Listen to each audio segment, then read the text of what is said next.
So guys, like I said, I was going to show you people new things to try when next you visit Lagos. So one of the activities I'm going to be taking today is boat cruise. So I'll be driving from Lekki Peninsula to Alashe Beach by boat.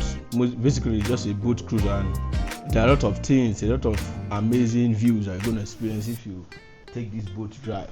So I think it's a perfect day.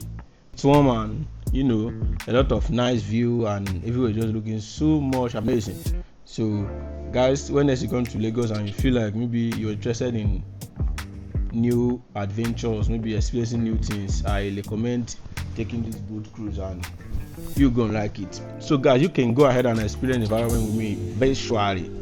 This is Raymond signing out. Whoa.